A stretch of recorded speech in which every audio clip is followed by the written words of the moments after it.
Iki ni ikiganiro utegurirwa na Dr. Bernard Makegi ukagigezwaho na Transworld Radio. Soma kandi wige Bibiliya usobanukirwe ijambo ry'Imana.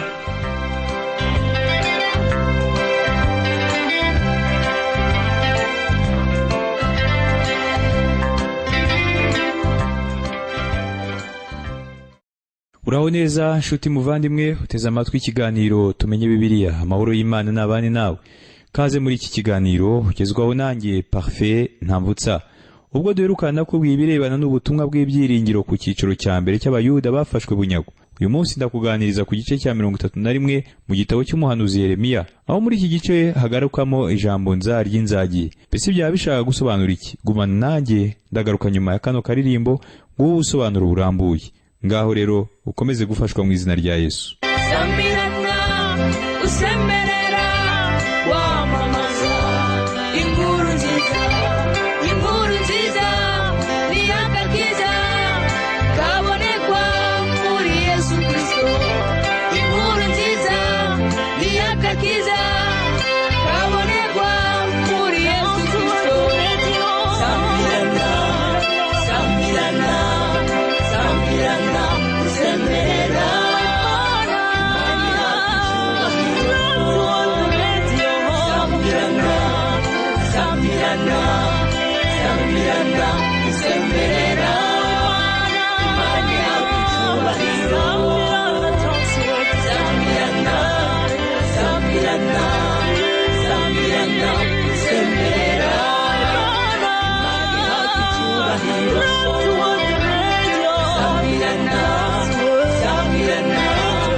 Samirana usemerera imani yakucyubahiro.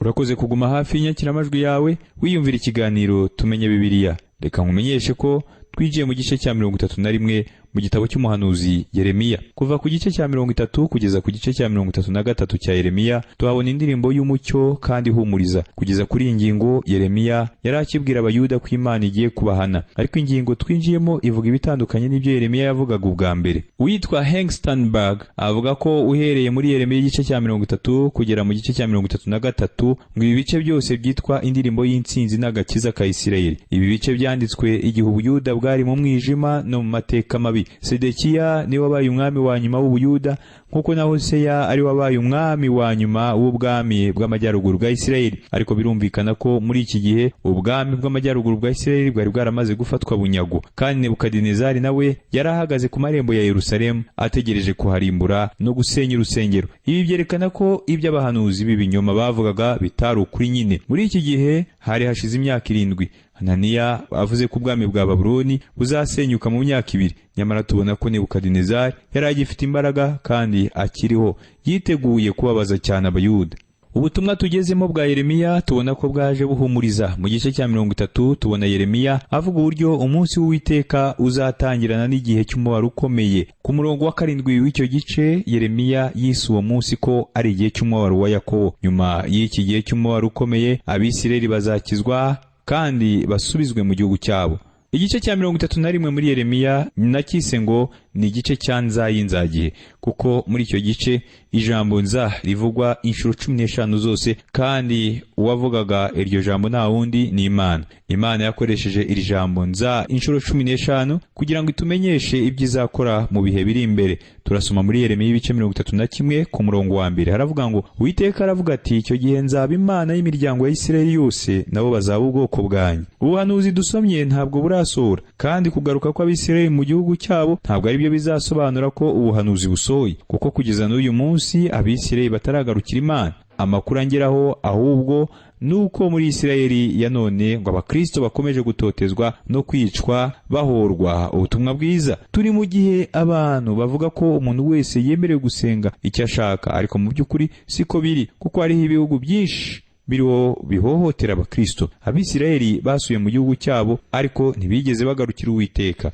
Muri Yeremiya igice cya 31 ku murongo wa 2 n'uwa 3 baravuga ngo Uku niko Uwiteka avuga ati, abantu barokotse inkota baboneye ubuntu mu butayu, ari bo Bisirayeli igihe nari ngiye kubaruhura. Uwiteka yambonekeye kera ati, nukuri nagukunze urukundo ruhoraho, nicyo cyatumye ngukuruzi neza nka kwiyegereza. Muri iyi mirongo dusomye batubwiye impamvu Imana izagarura ubwoko bwayo mu gihugu cy'iwabo. Nizera n'umutima wanjye wose ko Imana izagarura Abisirayeli mu gihugu cyabo kubw'umugambi wayo wihariye, kandi ikazabikora mu gihe cyayo. Ukuri kw'ibi mvuze tukubona muri uyu murongo twasomye uvuga ngo nukuri nagukunze urukundo ruhoraho. Uyu murongo ni umwe mu mirongo ikomeye mu ijambo ry'Imana. Hariho abantu bashobora kubaza ngo ni gute Imana yashoboye gukunda Abayuda kandi bari abanyabyaha babi cyane? Icyo ni ikibazo cyiza, ariko reka duse n'abacyagura gato hanyuma twongere twibaze ngo ni gute Imana ikunda abantu b'iki gihe. Imana yaravuze ngo kuko Imana yakunze abari mu isi. Ibyo tubisoma muri Yohana ibice 3:16. Imana ntabwo yakunze Isirayeli gusa, ahubwo yakunze isi yose. Imana iragukunda kandi nanjye irankunda. Biroroshye kuba twatunga agatoki Abayuda tukabacira urubanza, ariko Imana yarababwiye ngo nukuri nagukunze urukundo ruhoraho. Nshuti yanjye, ibyo nta kindi wabikoraho, kuko niko Imana yabivuze. Aho kugira ngo untunge urutoki cyangwa utunge urutoki abandi, ahubwo birakwiye ko uwihindukizaho ku gatoki kawe akaba ari wowe ubwawe witungaho ku gatoki, kuko mu maso y'Imana twese turi abanyabyaha babi cyane kimwe n'abatizera bose. Urupfu rwa Kristo nirwo rwonyine rubasha kuducungura jye nawe. Rekeraho rero kubaza ngo kuki Imana yakunze Abayuda. None se ubwo ubajije gutyo, kuki utabaza ngo kuki Imana yagukunze cyangwa ikankunda? Nukuri dukwiye gutangazwa cyane n'uburyo Imana idukunda. Umugabo witwa Frederick Faber niwe wigeze kubisobanura muri iyi ndirimbo agira ati, ni gute udutekerereza neza, nyamara koko uri Imana. Ubwenge bwanjye bwuzuye mu mwijima, ariko umucyo wawe urasa mu mutima wanjye. Twasomye ngo nukuri nagukunze urukundo ruhoraho. Reka duhere kuri iri jambo rivuga ngo ruhoraho. Mvugishije ukuri ntabwo nzi byinshi kuri iri jambo. Vernon McGee avuga ko umunsi umwe yigeze kubaza umwana w'umuhungu ngo mbese igihe gihoraho kingana gute? Mbese kigira iherezo? Wa mwana w'umuhungu aramusubiza ngo tekereza ko ari igihe cyiza kirekire kandi kidashira. Mu magambo nanone twasomye harimo ijambo rivuga ngo urukundo. Ariko se ubundi urukundo ni iki? Gusobanura ubw'iri jambo nabona ni ubu bwonyine bwerekana ko Imana yadukunze, kandi ntiyadukunze hari ikindi ishingiyeho, ahubwo yadukunze kuko yo ubwayo ari urukundo. Imana niyo gisobanuro cy'urukundo. Muri Yohana 1:10 yaravuga ngo muri iki ni mu rukundo ruri, suko twebwe twakunze Imana, ahubwo nuko Imana ariyo yadukunze. Ubu nibwo busobanuro nyabwo bw'ijambo urukundo. Umugabo witwa Kramer yagize icyo avuga kuri aya magambo ya Yohana, maze arandika ngo urukundo Imana yadukunze rwaturutse mu rukundo, kandi nta handi urwo rukundo rwari guturuka ni mu Mana, kandi urwo rukundo ruba muri kamere y'Imana rugahoramo, kandi Kristo kuko ari mu Mana niwe zingiro ry'urukundo. Ibi ubisanga mu gitabo cyitwa Studies in the Prophecy of Jeremiah, bikaba byaravuzwe n'umugabo witwa Campbell Morgan kuri page 137. Shuti yanjye, Imana iradukunda jye nawe, kandi sinamenya impamvu idukunda mu by'ukuri. Transworld Radio Samirana, Samirana, Samirana, Samirana, Samirana, Samirana, Samirana, Samirana.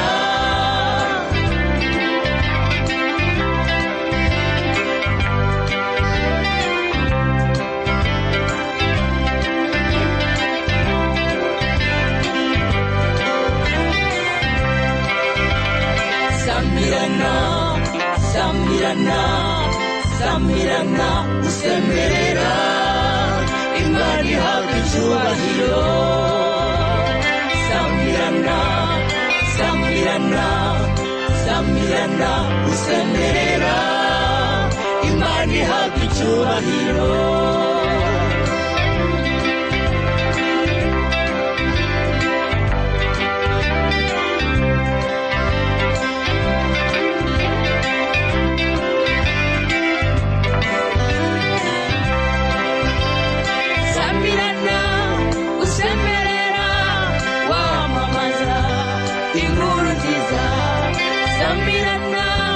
Usemerera wamamaza inkuru nziza, inkuru nziza ni agakiza kabonekwa muri Yesu Kristo. Inkuru nziza ni agakiza kabonekwa muri Yesu Kristo.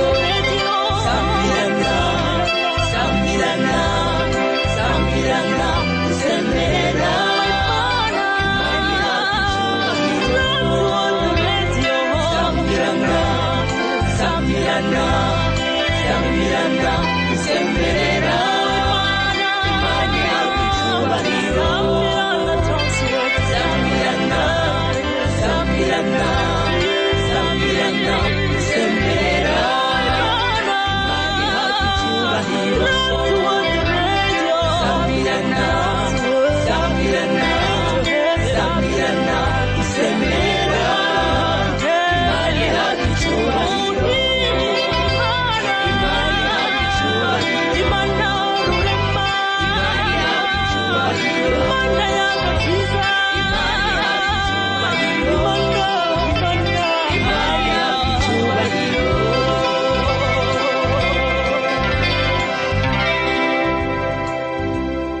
Reka nanone nongere mvuge gato ku yandi magambo Faber yanditse muri ya ndirimbo ye nakubwiye haruguru. Yaravuze ngo nyamara udutekerezaho cyane kubera uwo uri we, urukundo rwawe rurasira muri twebwe rugatuma imitima yacu igutinya. Nishimira cyane urukundo rw'Imana, kuko Imana itongeye kuntekerezaho hejuru nayoba sinakongera kubaho, ariko Imana yavuze ko urukundo rwayo ruhoraho. Ibyo binyemeza ko rutazashira ahubwo ari urw'igihe cyose. Uyu munsi abantu benshi bizera iby'ingoma y'imyaka 1000 cyane, bemeza ko Imana iri kumwe na Isirayeli muri iki gihe. Shuti yanjye, wanyemerera nkakubwira ko niba Imana iri kumwe n'igihugu cya Isirayeli uyu munsi, ari nako yabiri kumwe nawe nanjye none. Imana yaravuze ngo nukuri nagukunda urukundo ruhoraho. Kandi ibi ntaho bitandukaniye n'ibyo jye nawe dushobora gutekereza ko uyu munsi Imana itari kumwe na kiriya gihugu cya Isirayeli. Muri Yeremiya igice cya 31 ku murongo wa 8 haravuga ngo dore nzabazana mbakuye mu gihugu cy'ikasikazi, bakoranirize hamwe bavanye ku mpera z'isi, barimo impumyi n'ibirema n'abagore batwite ndetse n'abaramukwa. Abazagaruka aha bazaba ari iteraniro rinini. Kugarura Abisirayeli mu gihugu cyabo bizaba ari umurimo ukomeye. Ushobora gutekereza ko Imana izasiga impumyi n'abaremaye ikazana abantu bazima gusa, nyamara Imana iravuga ngo nta numwe nzasiga, nzabazana bose. Muri Yeremiya ibice 31 ku murongo wa 9 haravuga ngo bazaza barira kandi nzabayobora mbamaze agahinda, nzabanyuza ku migezi y'amazi mu nzira igororotse batazasitaramo, kuko mbere Isirayeli umubyeyi nawe Efurayimu akaba ari imfura yanjye. Ngo kuko mbere Isirayeli umubyeyi nawe Efurayimu akaba ari imfura yanjye. Nta na rimwe Imana yigeze ivuga ko ari se w'Umwisirayeli n'umwe, ahubwo yaravuze ngo umugaragu wanjye Mose. Ibi tubisoma muri Yosuwa igice cya 1 ku murongo wa 2. Irongera kandi iravuga ngo umugaragu wanjye Dawidi, nk'uko tubisoma muri Zaburi ya 89 ku murongo wa 3. Ariko iyo ivuze Abisirayeli bose hamwe nk'igihugu kimwe, ibafata nk'umubiri umwe, akaba ari nayo mpamvu ivuga ngo Isirayeli n'umwana wanjye w'imfura, nk'uko byanditswe mu Kuva ibice 4 ku murongo wa 22. Muri Yeremiya ibice 31 ku murongo wa 10 aravuga ngo nimwumve ijambo ry'Uwiteka mwamahanga mwe, muryamamaze mu birwa biri kure muti watatanije Isirayeli niwe uzabakoraniriza hamwe, akabaragira nk'umwungeri uragira umukumbi we. Ndashima Imana kuko yangabiye uyu murimo wo kwamamaza ijambo ryayo kuri radio kugira ngo rigere mu isi yose. Shimishwa nuko mvuga icyo Imana yambwiye kuvuga. Niyo mpamvu nifuza ko nabo mu birwa byo mu isi hose bakumva ubutumwa ntambutsa. Ndifuza ko isi yose imenya ko Imana yahannye Isirayeli, ariko nubwo yabahannye yabakunze urukundo ruhoraho kandi izongera ibagarure mu gihugu cyabo. Imana yahannye Isirayeli ariko kandi yaranabakundaga. Ubu n'ubutumwa busa naho bwatera urujijo umuntu. Ibi byerekana ko nubwo Yeremiya yari afite ubutumwa bw'ibyishimo, ariko kandi yaranafite ubutumwa bw'umubabaro. Imana yahannye Isirayeli, ariko kandi iravuga ngo uwatatanije Isirayeli niwe uzabakoraniriza hamwe, akabaragira nk'umwungeri uragira umukumbi we. Kandi uyu mwungeri batubwira hano yita ku ntama ze. Ndagira ngo wumve ibyo Imana yavuze ko izakora. Turasoma muri Yeremiya ibice 31 guhera ku murongo wa 13 kugera ku wa 14. Haravuga ngo maze umwari azishima byine, abasore n'abasaza bazishimira hamwe, kuko umuborogo wabo nzawuhindura umunezero kandi nzabahumuriza, batere kunezerwa mu kigwi cy'umubaro wabo. Ubugingo bw'abatambyi nzabuhagisha ibi byibushye, kandi ubwoko bwanjye buzahazwa n'ubuntu bwanjye, niko Uwiteka avuga. Shuti yanjye, sinzi nko kuri wowe, ariko jyewe uyu murongo utuma numva navuga nti haleluya, kandi nkumva nakwiterera hejuru nkishima. Umurongo dusomye utubwira ibyo Imana izakorera Isirayeli. Reka tureke Imana ivuga ibyo ishaka gukora kuko irabyemerewe. Ibihe rero Isirayeli yari irimo byari bibi cyane. Bateye Imana umugongo, banga kuyigarukira. Muri Yeremiya igice cya 31 ku murongo wa 22 aravuga ngo uzakora hirya no hino, uzahereza he wa mukobwa wasubiye inyuma we? Kuko Uwiteka yaremye ikintu gishya mu isi, umugore azashaka umugabo. Hari abantu bamwe batekereza ko uyu murongo dusomye uvuga ibijyanye no kuvuka kwa Yesu Kristo ku mwari w'isugi, ariko jyewe mbona ntaho bihuriye. Ariko muri Yeremiya igice cya 31 ku murongo wa 31 batubwira isezerano Imana yagiranye na Isirayeli, ni ukuvuga imiryango yose uko ari 12. Niba utekereza ko imiryango 10 yindi ya Isirayeli yazimiye, uko siko Imana yibitekereza, kuko Imana izagirana isezerano n'imiryango 12 yose ya Isirayeli. Muri Yeremiya igice cya 31 kuva ku murongo wa 31 kugera ku murongo wa 33 haravuga ngo Uwiteka aravuga ati dore iminsi izaza nzasezerana isezerano rishya n'inzu ya Isirayeli n'inzu ya Yuda ridakurikije isezerano nasezeranye na basekuruza ku munsi nabafataga ukuboko nkabakura mu gihugu cya Egiputa rya sezerano ryanjye bararyishe nubwo nari umugabo wabo wabirongoreye ni ku Uwiteka avuga ariko isezerano nzasezerana n'inzu ya Isirayeli hanyuma y'iyo minsi ngiri ni ku Uwiteka avuga ngo nzashyira amategeko yanjye mu nda yabo kandi mu mitima yabo niho nzayandika nzaba Imana yabo nabo bazaba ubwoko bwanjye. Iri sezerano rishya Imana izagira na Isirayeli rizaba ritandukanye n'iryo yagiranye na Mose ku musozi Sinayi. Itandukaniro rihari nuko iri sezerano rizandikwa ku mutima w'Abisirayeli aho kwandikwa ku bisate by'amabuye. Muri Yeremiya igice cya 31 ku murongo wa 34 aravuga ngo kandi ntibazigishanya ngo umuntu wese yigishe mugenzi we n'umuntu wese uwo bavindimwe ati menya Uwiteka kuko bose bazamenya uhereye kuworoheje hanyuma y'abandi ukageza kukomeye kurusha bose ni ku Uwiteka avuga kuko nzabarira gukiranirwa kwabo kandi icyaha cyabo sinzakibuka ukundi. Ibyaha by'Abisirayeli bizababarirwa. Ndagira ngo urebe ukuntu Imana yahamije iri sezerano yagiranye na Isirayeli. Turasoma muri Yeremiya igice cya 31 guhera ku murongo wa 35 kugera ku wa 36 haravuga ngo uko ni ku Uwiteka avuga watanze izuba kuba umucyo w'amanywa washyizeho amategeko kugira ngo ukwezi n'inyenyeri bimurikire ijoro utera inyanja kwihinduriza bigatera umuraba guhorera. Uwiteka nyir'ingabo niryo zina rye ati ayo mategeko nakuka imbere yanjye ni ku Uwiteka avuga urubyaro rwa Isirayeli narwo ruzaba rutakira ubwoko imbere yanjye iteka ryose. Isezerano Imana izagira na Isirayeli ntirizahinduka cyangwa ngo rikurweho nk'uko tudashobora gukura ukwezi mu kirere niko n'isezerano ry'Imana kuri Isirayeli ridashobora guhinduka. Abantu iyo bagiye mu kwezi bakurayo amabuye atandukanye ku buryo iyo bakomeje kujyayo bashobora no kuzana ikintu cyose kiri ku kwezi. Ariko sintekereza ko hari icyo twakora ku isezerano Imana izagira na Isirayeli kuko Imana ivuga ko izagira na Isirayeli isezerano rizahoraho iteka ryose.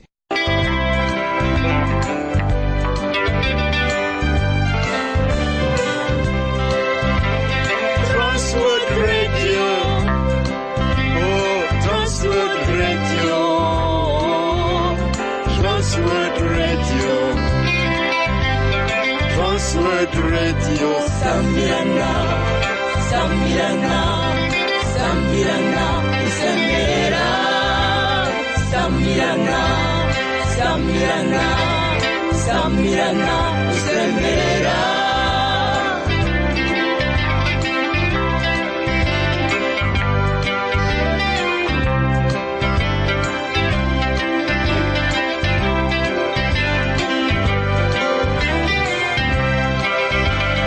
Sambirana Sambirana, Sambirana, usemerera Imana ihabwa icyubahiro.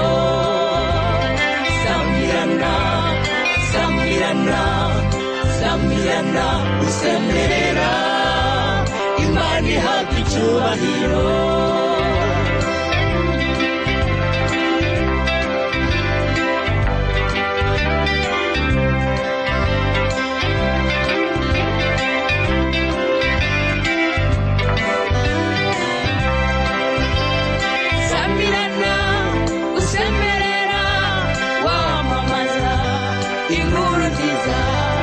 Sambirana, usemerera wamamaza inkuru nziza, inkuru nziza ni agakiza kabonekwa muri Yesu Kristo. Inkuru nziza ni agakiza kabonekwa muri Yesu Kristo. Sambirana, Sambirana, Sambirana, usemerera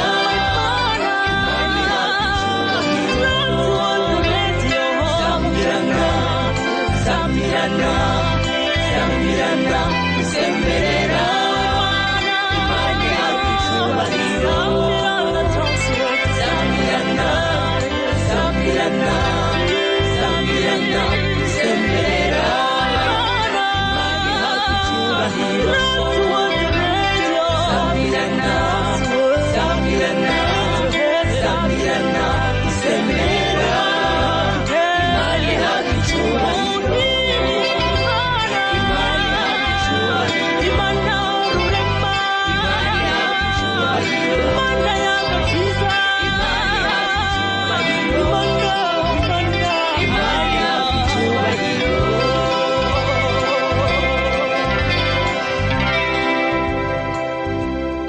Mu gice cya 32 tubona Yeremiya ari muri gereza na Yerusalemu iri munsi y'amaboko ya Nebukadinezari. Ariko kandi tubona uburyo Yeremiya yaguze isambu muri Anatoti. Turasoma muri Yeremiya gice cya 32 guhera ku murongo wa mbere kugera ku murongo wa kabiri. Haravuga ngo ijambo ryaje kuri Yeremiya rivuye ku Uwiteka mu mwaka wa 10 wa Sedekiya umwami w'Ubuyuda, wari umwaka wa 18 wa Nebukadinezari. Nuko icyo gihe ingabo z'umwami Babuloni nibwo zagose Yerusalemu, kandi umuhanuzi Yeremiya yarakingiraniwe mu gikari cy'inzu y'imbohe iri mu rugo rw'umwami w'Ubuyuda. Ndagira ngo urebe ukuntu Yeremiya yerekanye neza ibihe ibingibi byabereye. Yaravuze ngo mu mwaka wa 10 wa Sedekiya niwo mwaka Nebukadinezari yasenyeye inkike z'umurwa wa Yerusalemu azishyira hasi. Iki cyabaye igihe cy'umwijima mu Buyuda. Muri Yeremiya igice cya 32 ku murongo wa 7 yaravuga ngo dore Hanameyeri mwene Shalumu so wanyu azagusanga ati tugure umurima wanjye urimo Anatoti, kuko ari wowe ufite ubutware bwo kuwugura.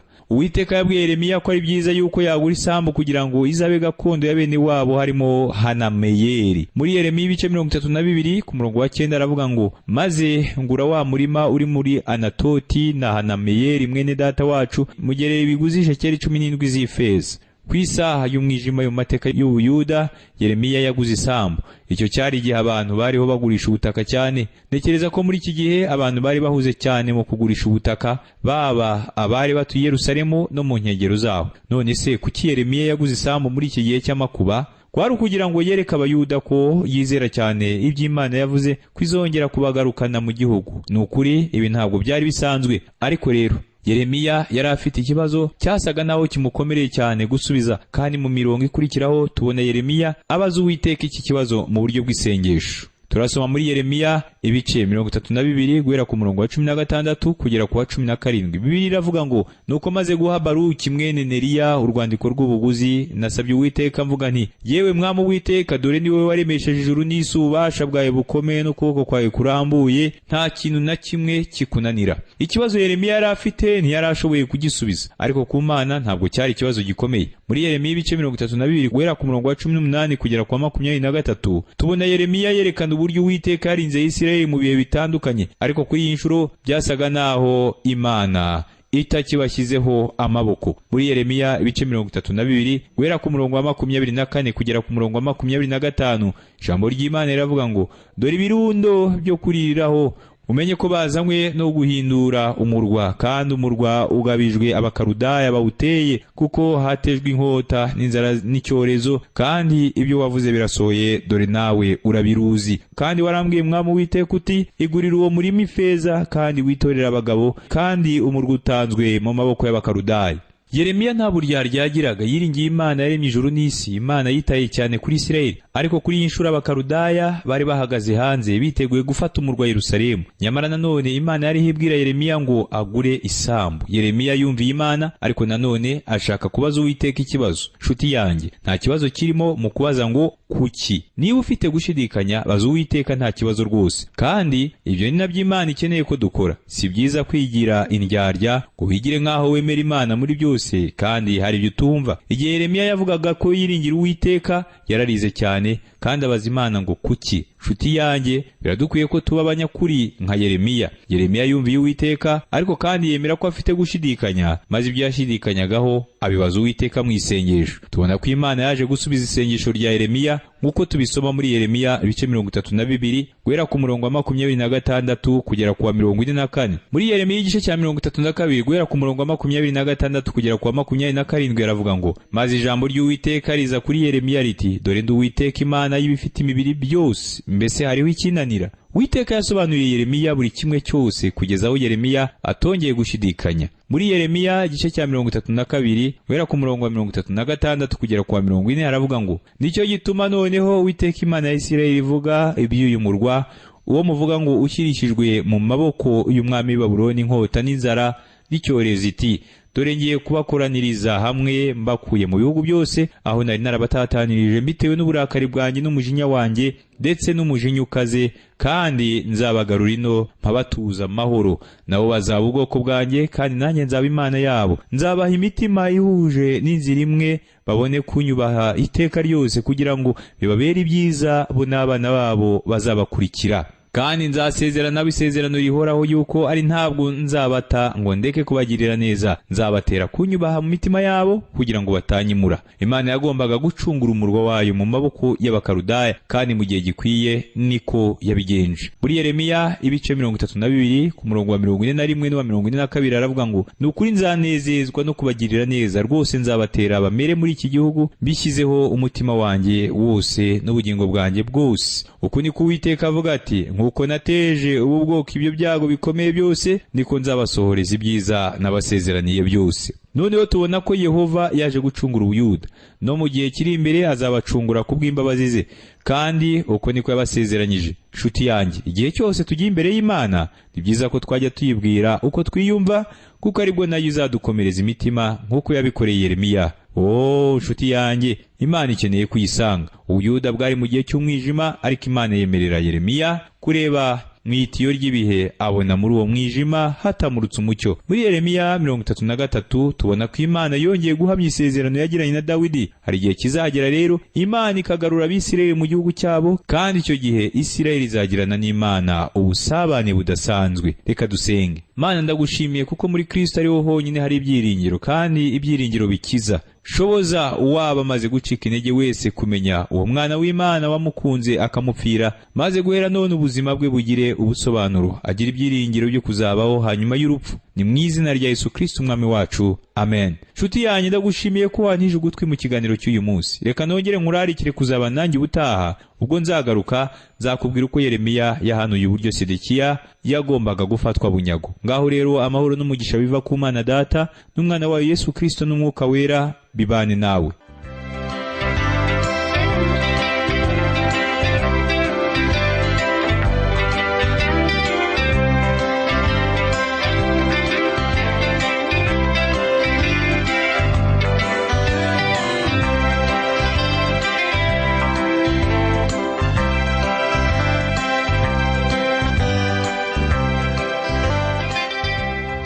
Icyo cyari ikiganiro Tumenye Bibiliya.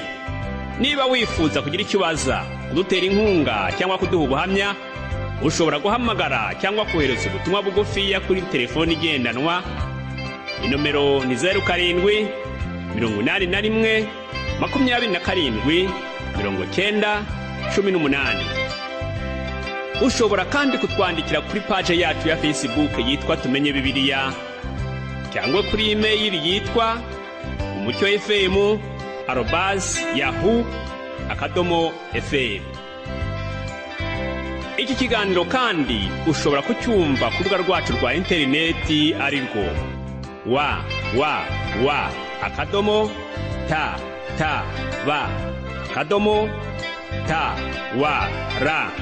www.tw.org. Kanda ahanditse ijambo ry'icyongereza rivuga ngo languages, maze uhitemo ururimi rw'Ikinyarwanda.